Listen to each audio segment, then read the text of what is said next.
Hi there, so it's a PDD.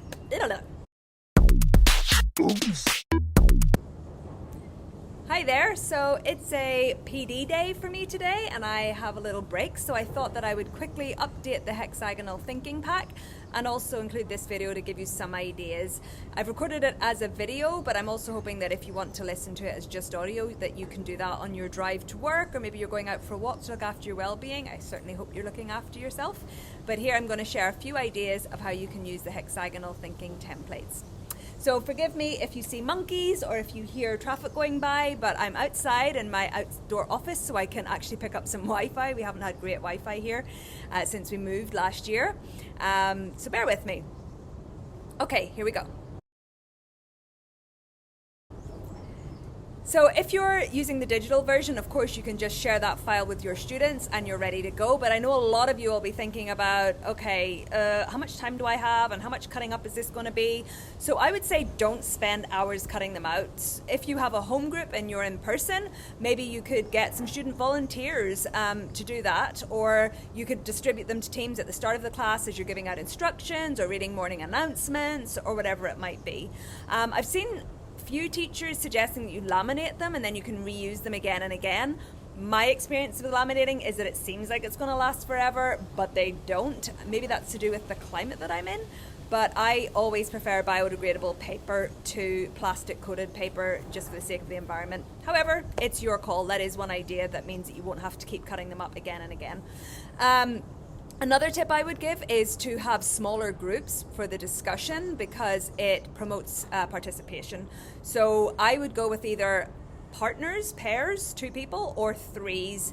If I have to push it to 4, I might, but I really think 3 is the optimum number for getting students to really discuss and dig into the conversation. You also might want to allow students some thinking time before they start placing the hexagons with their group or pair.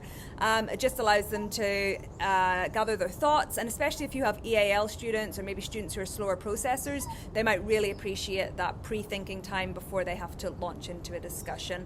And if you are looking for some tips and tools for promoting discussion in the classroom, I do have another resource in my store called Discussion Skills for Middle and High School Students, which might be helpful to you. The other thing about this resource that's really important is that the students make their thinking visible. So they might do that through live narration. Like if you're a teacher in the classroom, you might wander over to their table and say, hey, tell me about why you've placed the hexagons the way you have. But there are also other ways. You could use Flipgrid, for example, where the students take a picture of their layout and then they narrate over it to explain why the hexagons are placed as they are. It's really essential, though, that in some way you get that thinking. So it might be annotating on the lines between the hexagons. It could be other ways. I'm sure your students can probably come up with some other ideas as well, but if there's no thinking visible, then there's really nothing for you to give feedback on. And especially if you want to use this as a tool for assessment, that's kind of necessary, right?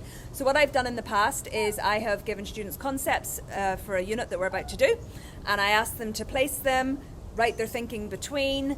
I also sometimes, especially at the beginning of a unit, might ask them to put questions about, like, how might these things be connected, or I suspect these things are connected but I'm not quite sure how.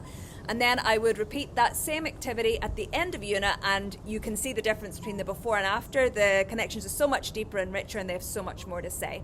So that's a really easy and useful way, and again, it's another way of assessing that isn't just pen and paper, sit down and test for an hour.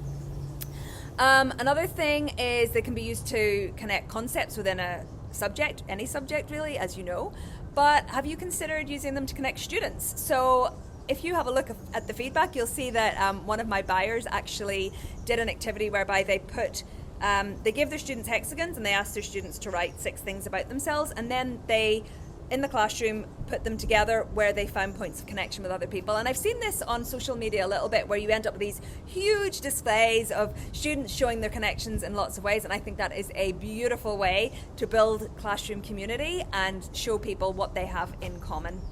And if you are doing distance learning, you can use the template provided, of course, but if you're in class, use it as an opportunity to get students on their feet and moving around. So you might have students at different stations, different tables, on their feet, moving the hexagons around, so you get that bit of physical movement and deeper engagement perhaps as well.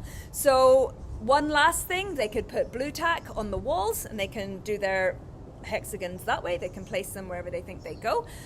Or maybe you have a pin board and you could ask them as a class to find connections between different concepts. So I hope that that's given you some ideas of how you can use it. It's a pretty cheap resource, so it's not like you've broken the bank if you only use it once, but I would encourage you to try and use it several times throughout the year. I think once students get that idea of connections, they really enjoy this, and of course the more you do it, the quicker you get straight into the activity and straight to the learning and straight to that visible thinking. So have fun with it. If you've got other ideas, certainly give me a shout on social media. You can email me, Abena, ABENA, at diversityinmind.com. I'd love to hear your ideas and I'd be happy to credit you as well. So enjoy. I hope that they're useful and I wish you luck for this year.